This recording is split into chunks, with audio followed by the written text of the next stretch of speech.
केजरीवाल का बीजेपी पर बड़ा आरोप, बोले वोटिंग से पहले ही वोटरों की उंगली पर स्याही लगवा रही बीजेपी। केजरीवाल ने दिल्ली की जनता को किया आगाह, बोले अगर उंगली पर स्याही लगवाई तो जेल जाओगे, जो आज पैसे दे रहे हैं वो गिरफ्तार करवाएंगे। केजरीवाल बोले चुनाव में बीजेपी साजिश कर रही है, ये लोग आए तो झुग्गियां नहीं बचेंगी, मैं किसी की झुग्गियां नहीं तोड़ने दूंगा। अरविंद केजरीवाल ने मुख्य चुनाव आयुक्त को लिखा खत, आप कार्यकर्ताओं पर हुए हमले का जिक्र किया, आप वॉलंटियर्स की सुरक्षा सुनिश्चित करने की मांग की। केजरीवाल ने बीजेपी कार्यकर्ताओं पर हमले का आरोप लगाया, हमला करने वाले बीजेपी कार्यकर्ताओं की गिरफ्तारी की मांग की, जिम्मेदार पुलिस वालों को भी तुरंत सस्पेंड किए जाने की मांग की। केजरीवाल ने अमित शाह पर साधा निशाना, बोले पूरी दिल्ली में अमित शाह ने गुंडागर्दी फैलाई, खुलेआम लोगों को पीटा जा रहा, पुलिस कोई कार्रवाई नहीं कर रही। केजरीवाल बोले बीजेपी के लोग गुंडागर्दी से चुनाव जीतना चाहते हैं, इन लोगों की गुंडागर्दी के खिलाफ एक होना होगा। बीजेपी पर हमलावर हुए केजरीवाल बोले जैसे जैसे दिन बीतते जा रहे हैं बीजेपी की सीटें कम होती जा रही हैं, पूरी बीजेपी घबराई हुई है। अरविंद केजरीवाल के आरोप पर बीजेपी का पलटवार, सुधांशु त्रिवेदी बोले केजरीवाल का काम सिर्फ अनर्गल आरोप लगाना, अभद्र भाषा का इस्तेमाल करते हैं केजरीवाल। बीजेपी सांसद संबित पात्रा ने केजरीवाल पर साधा निशाना, बोले केजरीवाल की बौखलाहट साफ दिखा रही है, उनके चेहरे पर अब झुंझलाहट है। पात्रा बोले दिल्ली में आपदा ने सिर्फ घोटाले किए, आपदा की सबसे बड़ी संपदा भ्रष्टाचार, घोटालेबाजों के चेहरे पर जनता कालिख लगाएगी। आप नेता सोमनाथ भारती पर बीजेपी का बड़ा आरोप, संबित पात्रा बोले सोमनाथ भारती के रसूख का इस्तेमाल कर उनके करीबी ने जैतपुर में जमीन हड़पी। दिल्ली के नांगलोई इलाके में एमपी सीएम मोहन यादव का रोड शो, बड़ी संख्या में लोग शामिल हुए। दिल्ली के प्राचीन शिव मंदिर पहुंचे ग्रेटर कैलाश से आप प्रत्याशी सौरभ भारद्वाज, पूजा अर्चना कर आशीर्वाद दिया। दिल्ली के लिए बीजेपी ने कैंपेन सॉन्ग लॉन्च किया, दिल्ली वालों को बीजेपी सरकार चाहिए नाम से गाना जारी हुआ, निरहुआ ने दी है आवाज। कांग्रेस नेता राहुल गांधी भी आज दिल्ली के चुनाव प्रचार में उतरेंगे, बल्ली मारान और मटिया महल में करेंगे जनसभा।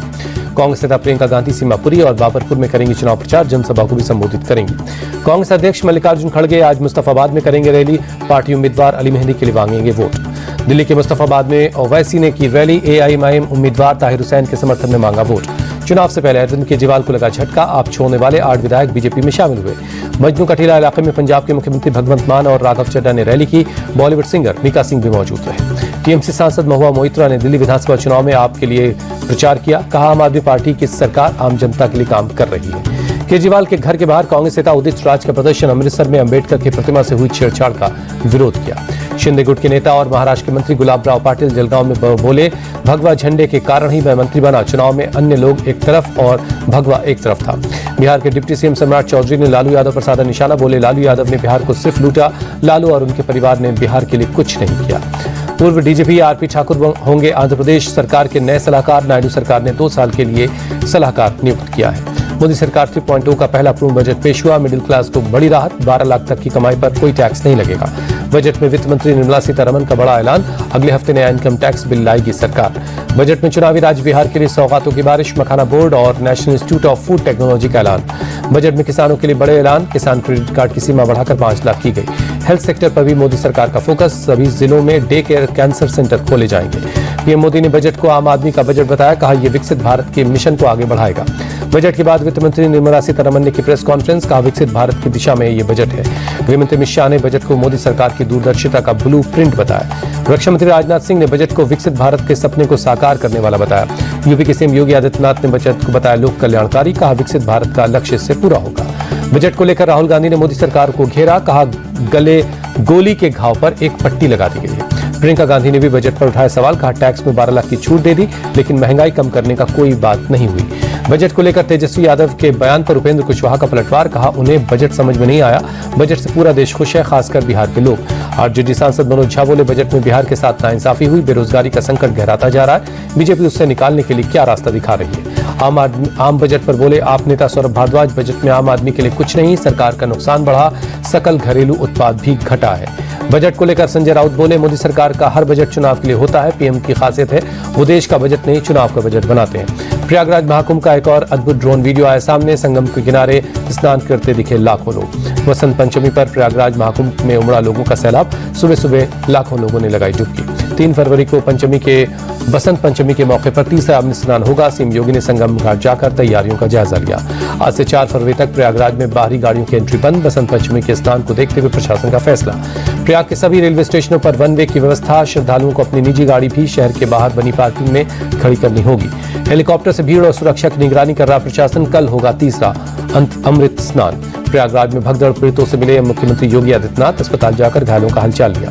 सीएम योगी ने हादसे वाली जगह का भी दौरा किया। कहा हादसे के रूप में एक चुनौती सामने आई थी। महाकुंभ में उपराष्ट्रपति जगदीप धनखड़ ने लगाई डुबकी। सीएम योगी आदित्यनाथ भी रहे साथ। महाकुंभ में 77 देशों के 118 सदस्यों ने संगम में डुबकी लगाई। बोलिविया के मिशन हेड बोले ऐसे आयोजन कोई दूसरा नहीं हो सकता। बसंत पंचमी पर हरिद्वार में भक्तों की जुटी भीड़। हर की पैड़ी पर लोगों ने लगाई आस्था की डुबकी।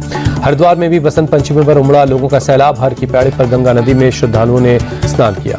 दिल्ली और हरियाणा पुलिस के ज्वाइंट ऑपरेशन में गैंगस्टर जोगिंदर ग्योंग गिरफ्तार। फिलीपींस से किया गया डिपोर्ट। 15 मामलों में दोषी करार दिया गया था जोगिंदर।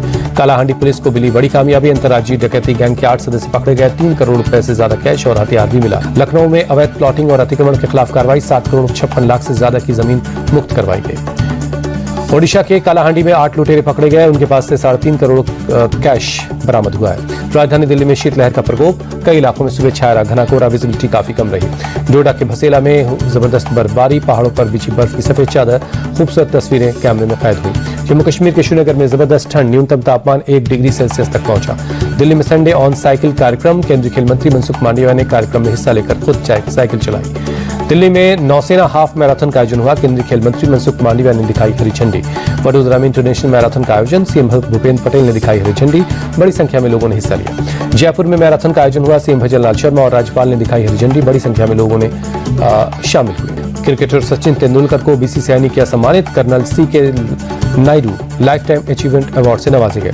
आईसीसी अध्यक्ष जय शाह ने सचिन तेंदुलकर को दिया सम्मान। सचिन तेंदुलकर को उनके 24 साल के लंबे करियर के लिए यह सम्मान दिया गया। सचिन ने सम्मान के बाद क्रिकेटरों को दी सलाह। कहा खिलाड़ी अपने करियर का आनंद ले, ध्यान भटकाने वाली चीजों से दूर रहे। जसप्रीत बुमराह को तीसरी बार मिला पाली उमरीगर पुरस्कार। बुमराह को 2023-24 के सर्वश्रेष्ठ इंटरनेशनल क्रिकेटर के लिए सम्मानित किया गया। भारत की महिला क्रिकेट खिलाड़ी स्मृति मंधाना को भी मिला सम्मान। स्मृति को महिला वर्ग में 2023-24 की सर्वश्रेष्ठ इंटरनेशनल क्रिकेटर का पुरस्कार दिया गया। मंधाना को चौथी बार यह अवार्ड मिला है। भारतीय स्पिनर रविचंद्रन अश्विन को मिला विशेष पुरस्कार। अश्विन बोले मेरा पूरा करियर मेरे लिए बहुत बड़ी उपलब्धि। भारत और इंग्लैंड के बीच 5वां T20 मैच आज मुंबई में खेला जाएगा। मुकाबला सीरीज में 3-1 से आगे है टीम इंडिया। भारतीय क्रिकेटर रिद्धिमान साहा ने क्रिकेट के सभी फॉर्मेट से संन्यास का ऐलान किया। साहा ने सोशल मीडिया पर संन्यास की दी जानकारी। लिखा एक खूबसूरत सफर अब खत्म हो रहा है।